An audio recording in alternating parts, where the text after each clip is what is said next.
Welcome to Three Dogs North. Beep, beep, beep, beep, beep. What's up, guys? Now that we've spent the first 45 minutes scheduling our next podcast, a little peek behind the curtain. Yep. I know. Guys, what are we going to do? I'm going to go fishing.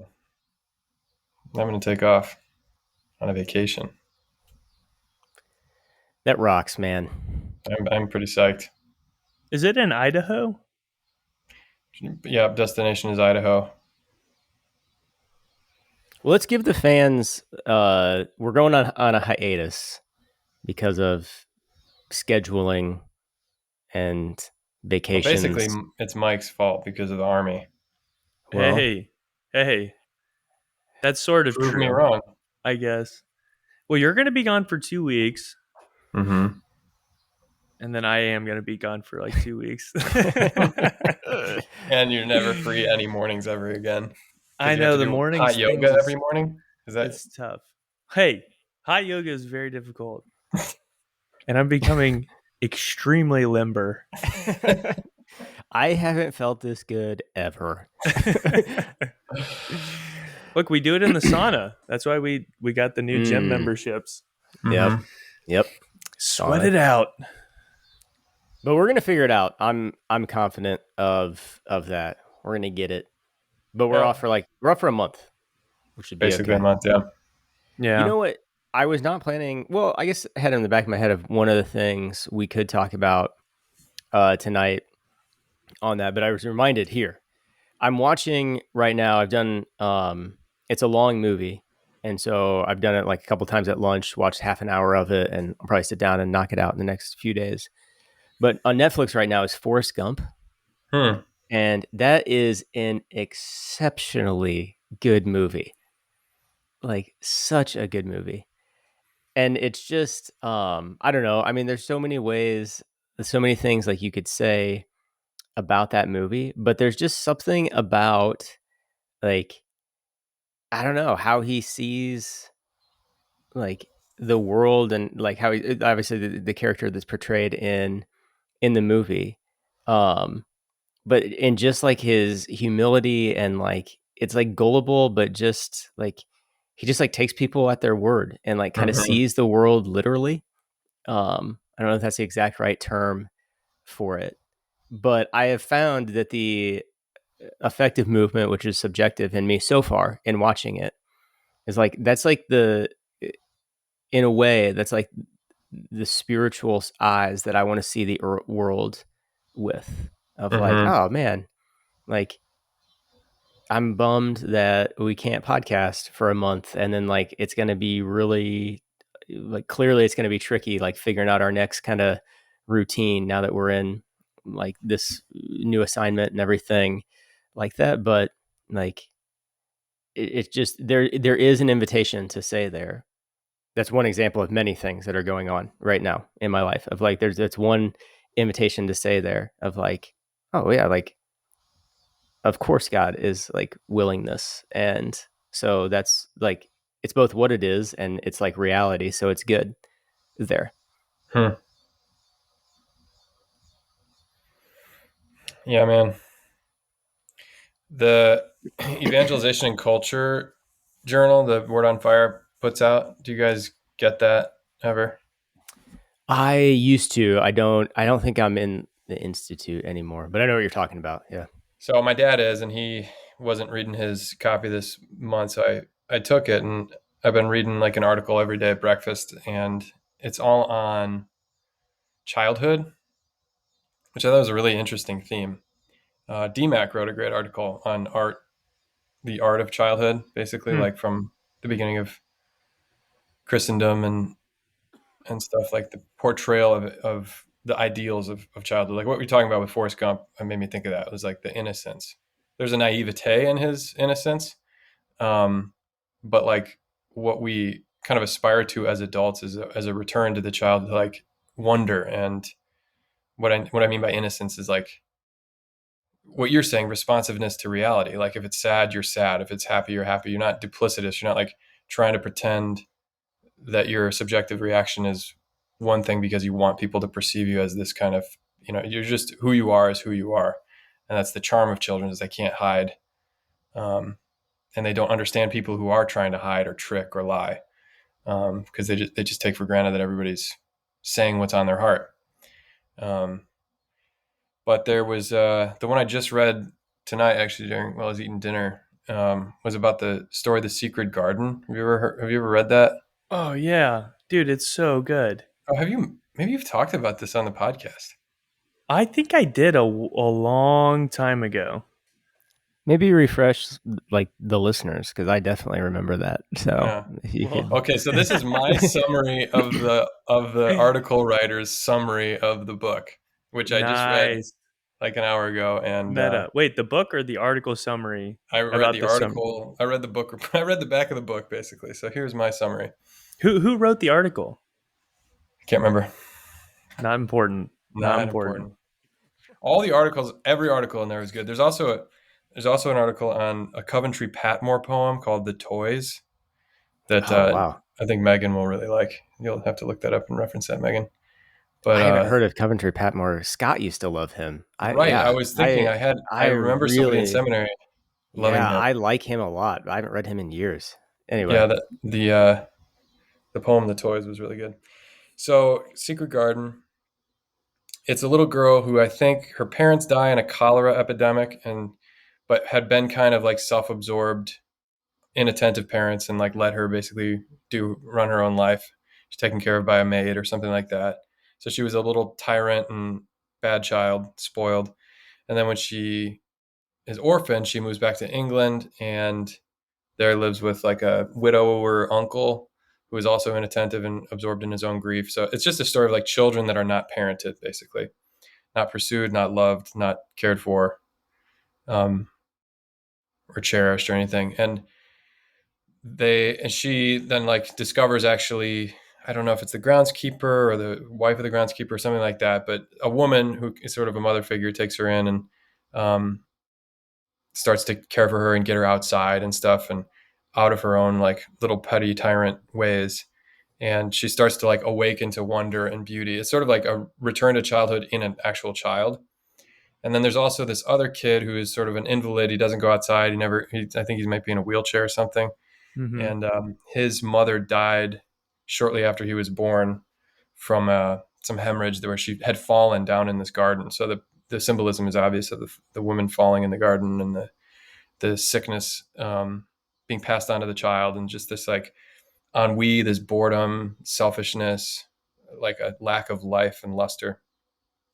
And the two children sort of like rediscover through these figures who kind of parent them anew, and even draw their parent figures into like a new relationship with the children as the children kind of awaken to joy. So it was just a really beautiful summary of the story. But the thing that really struck me was that there's this woman figure in the background the whole time, who you find out later, I guess, this is a spoiler alert, but is like running the whole thing. It was spoiled for me like an hour ago when I read this article. I didn't know the story. I just forgot about the spoiler alert. Spoiler alert, she died. Spoiler alert, she died. hey, yeah,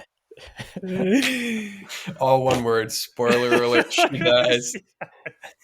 don't say spoiler alert after you've spoiled it. Okay.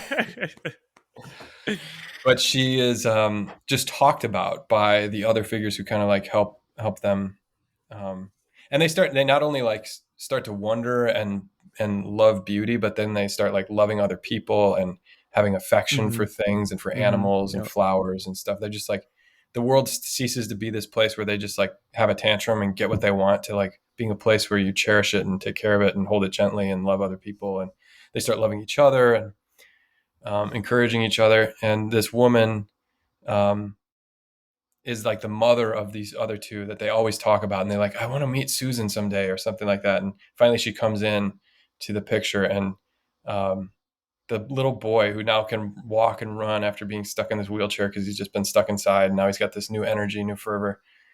He runs to her and like wraps himself in her blue garment. And she just like embraces him and has this warmth.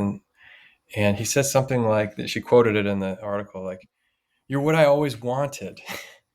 or something like that. Um, like this mother is what he always wanted, and like her wanting him, uh, and she like tells his father who lost his mother, in childbirth, basically like to come back and to renew his relationship. And now this kid's awakening then like allows the father to kind of get into the whole garden thing. And the garden imagery is like where the tragedy happened, but it's also now the place of rebirth. And um, but it's like this childlike wonder that I think when you see Forrest Gump take people at their word, or yeah, like in that story, that's been really on my heart lately, is like a desire for renewed innocence um that's not like infantilized, that's not Mm-hmm. uh imprisoned by, like children can be very selfish. Children are self-absorbed. They don't like think of others first. But there's this wonder that I want, that like I remember as a child sort of being ashamed of, like wanting to be corrupted because I saw the others around me corrupted and like longing to be in on the whole joke. And then once you're like part of the irony of it all, like orbiting reality and not responsive to it, but like standing in the outskirts, like looking what everybody else thinks and trying to jockey yourself next to the people that agree with you or you want to be a part of their group, or instead of just like children playing, Hmm. and doing what they want. That's what I Did, think heaven is like. hmm. Yeah. There's How have we not talked about Forrest Gump before? That's an unbelievably good movie. oh man, I'm fresh in it. You could, I think it is, you could make an argument it's the best movie ever made. Like it's the most complete movie ever made. Wow. It's Guys, so it's so good. do you really think it's the best movie ever made? I don't know, man. I'm Connor, did you just say guys? I'm like, guys. it's not Guys, my favorite. I will say it's not my favorite movie. when was the last time you saw it? Long time ago. No, it's probably not the best movie ever. I don't know that I would say that. It's so good. It's It's a It's a so very very good. charming. It's a very charming movie. That's It's fun it's to not. watch. Yeah, I would probably rescind that, but it's very good. okay. Well, sorry, Rob. You were gonna go. Um Dude, I'm looking at my uh lines and I'm super loud. Your waves yeah, are your waves they're are high. tsunamis, dude. Do Yep. they sound loud in your ears? Nope. Okay, I turned it down just a little bit. Yeah, you sound the same. Did you have anything else, Mike? I'm tracking back. I think I got Yeah. what. Yeah, no, I do. I have a bunch of thoughts actually. Did I ever tell y'all the story of the little girl making fun of my braces? Back when I No. had braces. No, but please tell it now. Dude, Okay? Yeah. it was savage. There was a like a little playground in I love between. her. Oh, she was. There's like a playground in between the rectory where I used to live and the parish where I would go to work. And so when I would go down for the day to go into the office, all the little like pre-Kers, so they're like 3, 4, just perfect fun, just running around, just enjoying life, enjoying creation, like really living into the responsiveness of reality right in front of them, because well, for a lot of different reasons. And I always walk by and I'm this giant dude, and they just know me as the priest. So like they'd see me and be like, "Oh, there's the church, or there's Jesus," and like all these just super sweet things. And so I always come over. I'm like, "Hey, what's going on?" Whoa, like this big gangly dude, and they have like the fence around the playground, and I had braces, and they were like transparent. They kind of like clear see through ones, but you could But you definitely can see tell. them. Yeah, it just looked like Plus, why are I your lips like that? yeah yeah I just looked British. It was like really dirty teeth. Oh man, we might have British listeners. Yeah, that's take that I back. just looked Yeah. British. I just Damn. watched Sherlock Holmes, which takes place in England, and everybody in the movie has dirty teeth. All right, it's just on the forefront of my It's a mind. All right. stereotype. Stereotypes are true, are there for a reason. so I bend down and I'm like, "Hey, what's going on, guys? How are you? Nice to see you guys. Like, what are y'all up to today?" And a girl just looks at me and points, and she's like, "Oh, what's on your teeth?" And I'm like, "Oh, I know, it's silly. I have braces. You know, like my teeth are." The doctors say I need to wear these to straighten out my teeth, and so like, what are you Otherwise, I'll guys up die. to? Yeah, yeah, definitely. Even though they're slowly killing me. Um, so well, yeah. So I had their braces. Well, what about you guys? And I try to change the subject. What's going on with y'all? And they're like, da da da. And she goes, no, like there's something on your teeth. And I'm like, no, I know. You know, it's like, their braces. You cute kid. You. So what about you guys? What's going on? I'm like talking to them, and she goes, no, your teeth are yellow. And I'm like,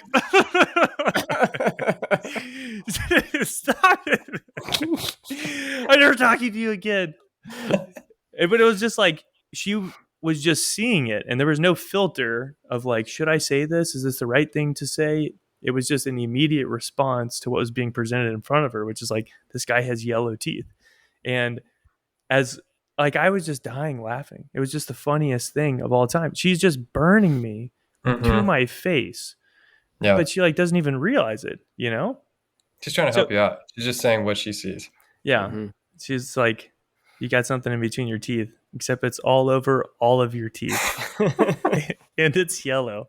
So, you're So so funny. cute. Speaking of Um, teeth and yeah, and whatnot, my nephew, who is now 19 or 20, got his wisdom teeth out last week, and my brother was up here visiting with my dad and my mom and stuff, and so his wife sent him the video she took of him waking up from anesthesia, oh yeah.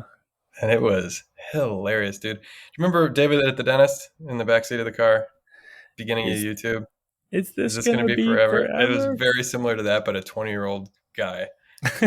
And he's got the black like strap for the ice packs, like Oh this man. classic cartoon Oh man. toothache look. Like this cushion holding his head like this. He's got packed with gauze, and he's like, when are they going to do the surgery?"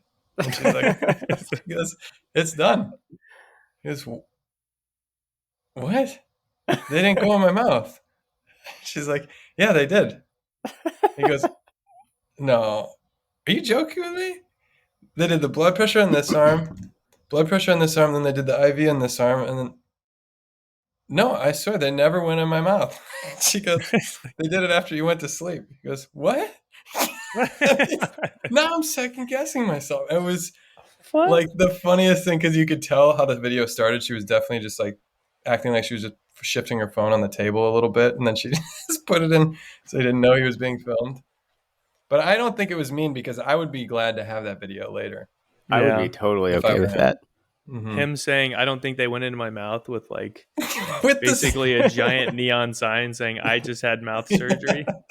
I don't think so. no, No, that's I don't according to my remember recollection that never Yeah. happened. So, that. Well, so here's the deal. This is what I think with Forrest Gump. He's absolutely lovable and um like very very attractive because I think he's both vulnerable. He's both like unveiled and good. So I've hmm thought about this a bunch. Is I've always had respect for people from like New York and Boston who they're like, yeah, they just give it to you the way that right however they think, they just let it out. There's no filter. And people are like, yeah, you respect them. It's like, how come everybody that he talks to is like this unfiltered guy? Total truth. Everybody feels terrible after they talk to them. You know, it's like they're just savage and they'll rip you apart. And I think it's because so the children have no veil, and what you see is that they're good. There's like a beautiful goodness to them. But if you just have no veil without the goodness that's present within interiorly, then it actually it's kind of quasi ugly, which is like the truth and the love portion. And I think that's part of why it's so hard to be unveiled is because if I unveil myself, then I actually have to confront what's going on in my heart. Mm. And if that's not healed and made whole, then there's actually like, there's a lot of stuff that will come out. So it's a constant process of sifting through the good and the bad so that I know what to present into the world and know what to receive from the world, instead of just having the freedom without duplicity to live in truth and love, because Mm. there's just goodness that's there. And so like Forrest Gump is a good example of it. And I've also thought about it in, I got to read Dostoevsky's The Idiot, and it's a very similar premise. People think he's dumb. People that's why he's the idiot. But he's just totally good and totally true. And the way that he interacts with everybody is totally disarming and like really beautiful. People fall in love with this guy, even though nobody wants to admit it, because he's this weird outcast. He sees the world differently than everybody else. Mm. And everybody's in this cynical circle where they're outside of reality looking in. Judging it. But he is actually in reality and is good in reality. Mm-hmm. Um, he's one of the most interesting literary figures I've ever read. He's utterly delightful, and I think Dostoevsky's a genius to write him. Like I don't know Mm. how he did it, but he's both good and true. And like a part of why you can just say, you know, like it makes me sad, and that's okay, is like there's an honesty to it and an openness, but also like you've let the Lord come in and done a lot of work in your heart. So it's like I'm okay with being open and honest and vulnerable, because like the Lord has come in and done good things in my heart, and that's okay. Right. I guess I would say, to add on to this, like, part of when I reflect on my own desire for innocence and childlikeness, like that picture of the kid going up to that old woman who is like the mother he always knew he wanted. Um, there's something about the unveiledness or the simplicity of a child that makes them also very vulnerable, because there is, um, all of us, there's ambiguity. None of us are actually like the idiot or Forrest Gump. They're like literary devices. They're not people. Mm-hmm, mm-hmm, Which is one of the reasons I don't like watch that movie over and over again and find new meaning from it, because it's pretty simplistic, but it's a clever device because it does expose all the people that kind of orbit him in his life or kind of run into him.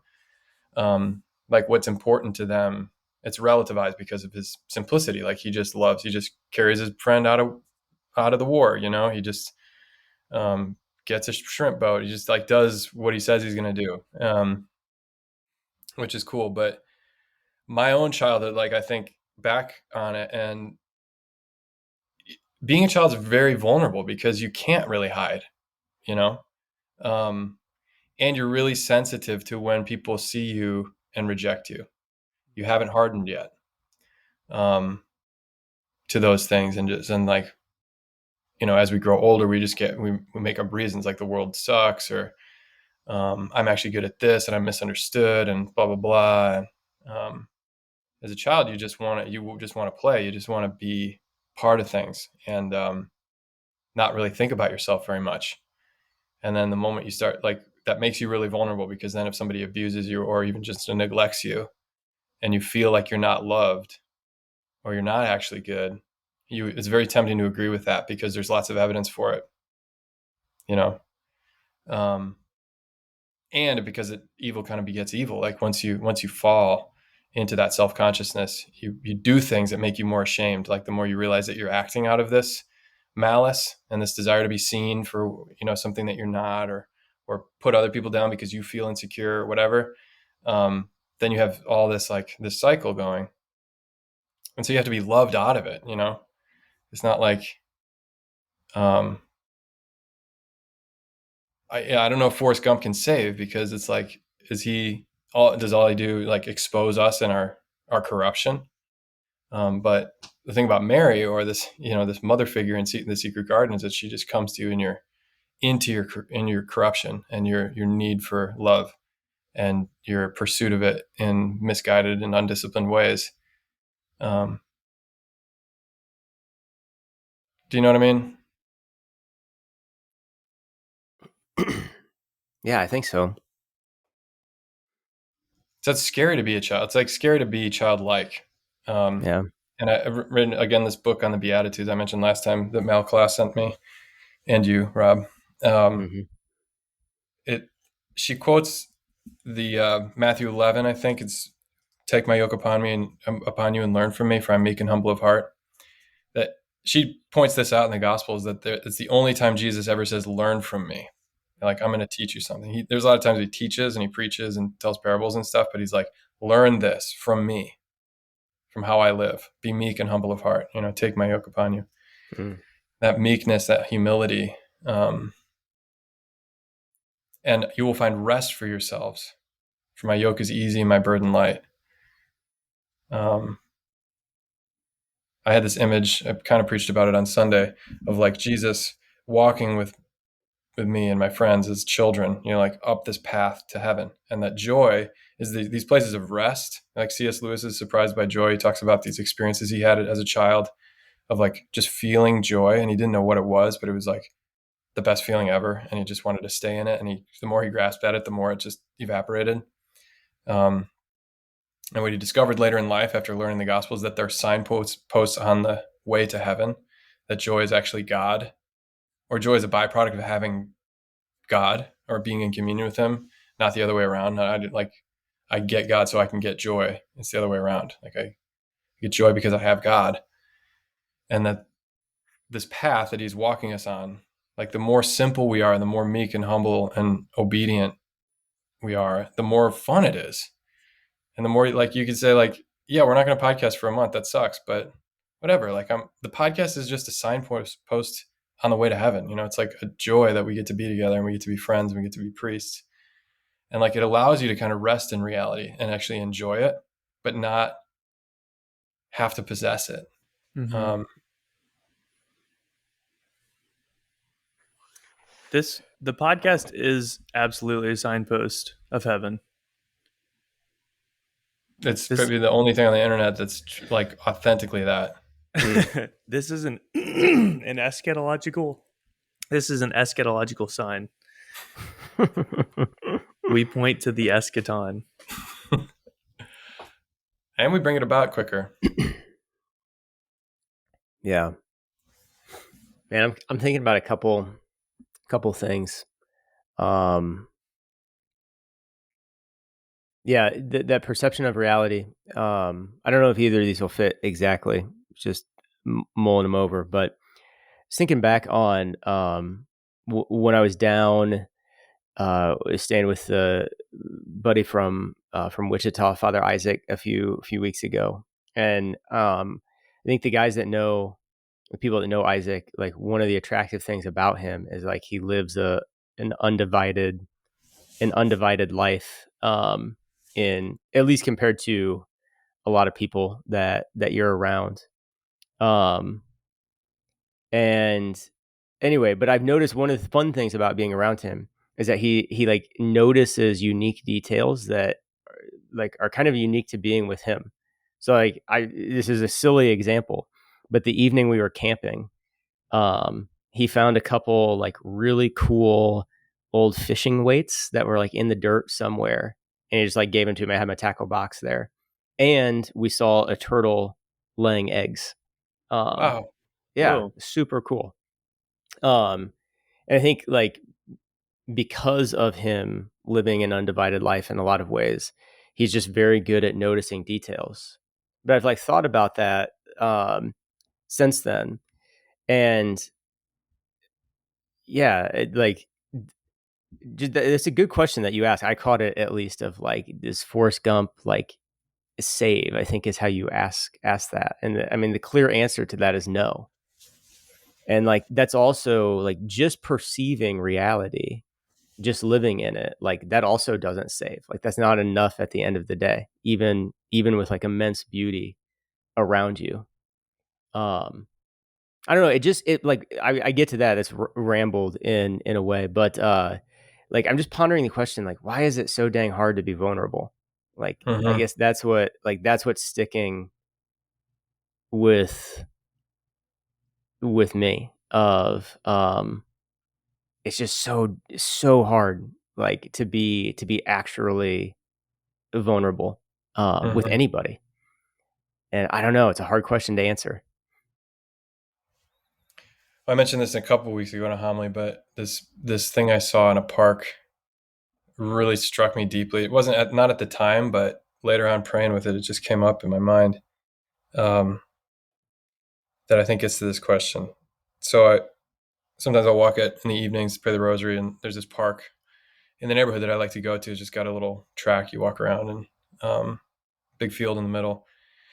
And I walked up and heard this kid crying, and it was probably like a 3-year-old boy. And I saw him crying and screaming as probably his sister and her friend rode away on those little scooters. And like every kid has these 3-wheeled scooters right now that have light up wheels. Maybe your nieces and nephews have them, Rob, but everybody in the city here, all their kids have these scooters, and they like really little kids can kind of cruise on them. And these girls were probably 5 or 6, a little bit older than the boy, were like scooting away. Um, and you could just tell like he was small. He didn't have a scooter. They were scooting away. At least that's the story I told myself. And he was just feeling left out. Then he was also like on the other side. He'd obviously pursued them like all the way around this track, so that he was really far from the adults and the other kids with the mothers. And he just like starts his little way across the field back to the moms. And they're like living their own life and talking to each other and kind of unaware that this whole drama is going on over here. I just kind of stumbled on it. And he just like stops crying because like everybody's gone and it's just him. And I actually noticed this couple walking around the around the track, and this actually made me even more sad because they were like this college couple, and this college boy turns to him and goes, "Oh, he's so cute," like trying to flirt with her, like I'm a nice guy, and like meanwhile, like I was just feeling the weight of this kid's experience and just thinking about. I mean, like she's only 3, so how deep can you experience something? But I know experiences that I've had from way back then that still affect me to today. And your question about why is it so hard to be vulnerable?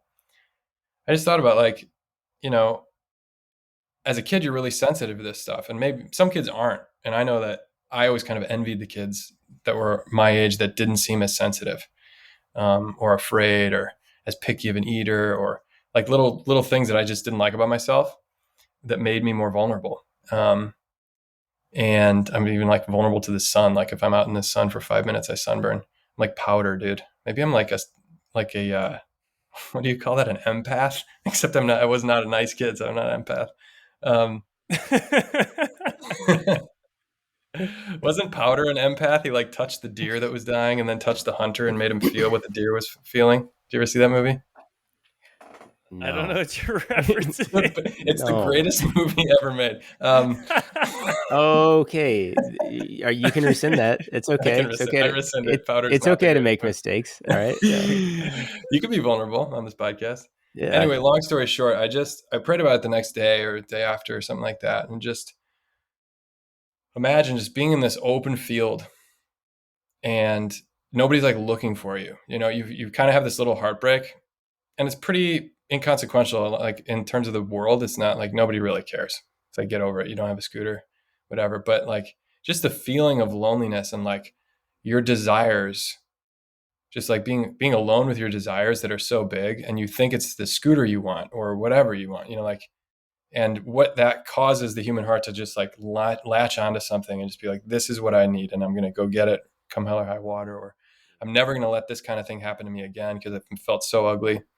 Um, and that it's a mystery, dude. But like we are just sensitive to that reality of like not being in communion, not belonging, not being seen or loved, and it's really hard to once you've been burned to open back up again and like trust that God actually is in that field with you and that you were never not seen and that you never didn't have what you needed or wanted.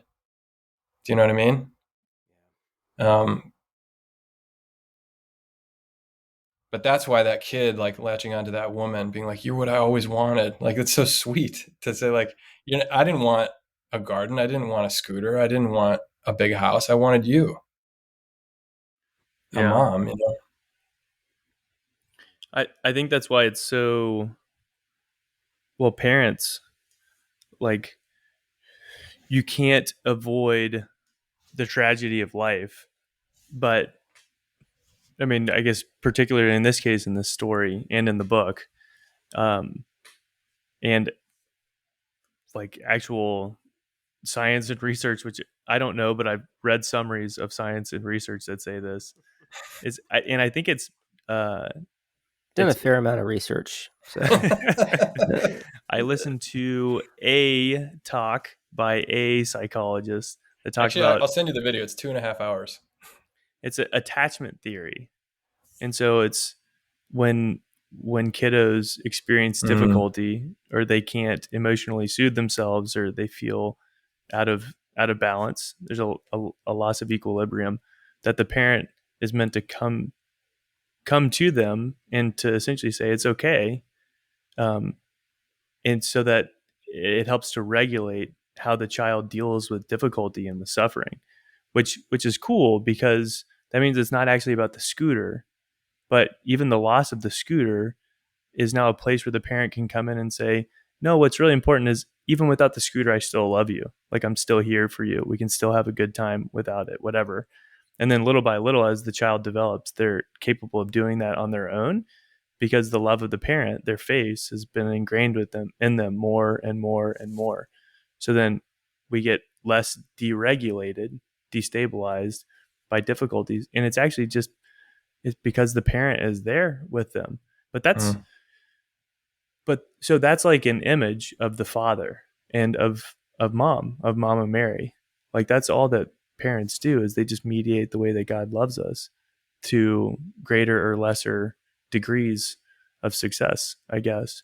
mm. um and so, like, what that kiddo really wants is exactly like what you're saying in the story. This is what I've always wanted, is even if I don't get the thing that I want, like, you're there with me, then that's what I've always wanted. And there's something like,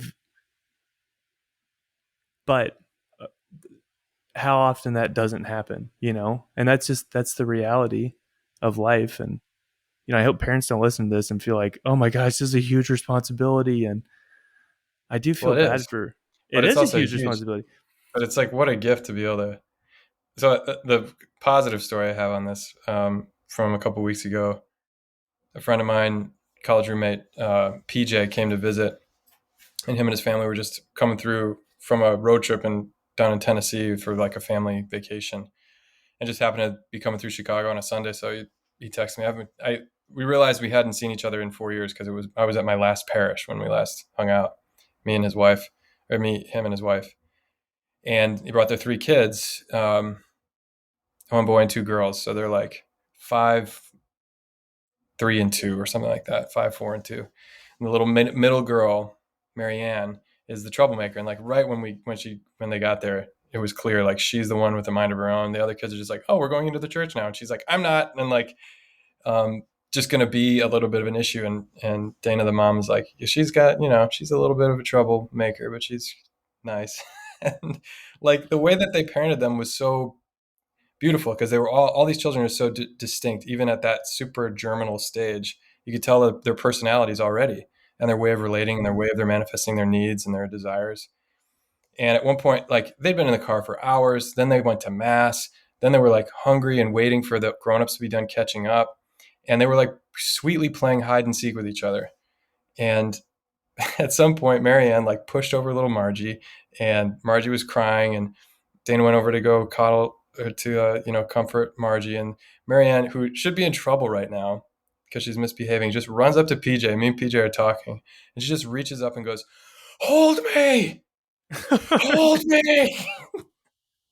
And like the most, she said it in a little girl's high pitched voice, but like that intent and that aggressive, just like I demand to be held immediately. And he just like laughed and picked her up and like stroked her hair um and held her. And I was just like, that's it. That's me. That's all of us when we misbehave, when we sin, when we act out, when we're orbiting reality instead of living in it. We're just like, I'm not getting what I want right now. And the world is an unfriendly place. And I'm in attack mode, fight or flight or whatever. And Like I just need to be held, which, if I were listening to this as a college kid, I'd be like, lame, no, I need an adventure. I need whatever, but like, you can't go on the adventure. You can't be brave. You can't go out and like fight dragons if you don't have a mom and a dad who, like love you and are there and this home, Um, so just seeing that in microcosm, that to me was like the encouragement on the other side, that like, it's very simple, actually. It's just in those moments, not thinking that this 4-year-old is dealing with like adult equipment emotionally. Like they are just, like you say, unveiled. They're completely like stripped and limbic. They're reacting. They're hungry. They're tired. They're mad. And like, but they're also vulnerable to like, if they come to you and say, hold me, and you're like, behave yourself. And are mad that they're upset, instead of just like, come to me, like I can handle it. Um, how healing it is to just do the other way.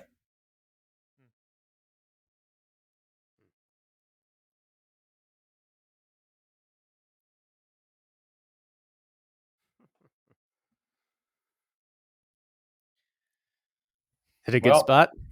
that's a good spot. I think that's All gonna right, be see ya. that's gonna be my prayer for the next Hold couple of me. weeks. If you walk by the chapel at All American Chapel and you see a grown man just yelling, There's some great scenes of prayer in the movie The Apostle with Robert Duvall. At the beginning of the movie, he is screaming at God. hmm. Um, that's a crazy movie. The Talk about Apostle. duplicity. Makes me all right. Good stuff. I'm Well, hey intrigued. dudes, I'm gonna miss you guys. Me too. Yeah. It's gonna be years. Is it years? Yeah, it'll be, well, fractions of a year, like but roughly a 12th of a year. Still years. I think that's how that works. It's gonna be a 12th of a year, man. Dang, that's a long time. All right, later, skaters. See ya. Peace.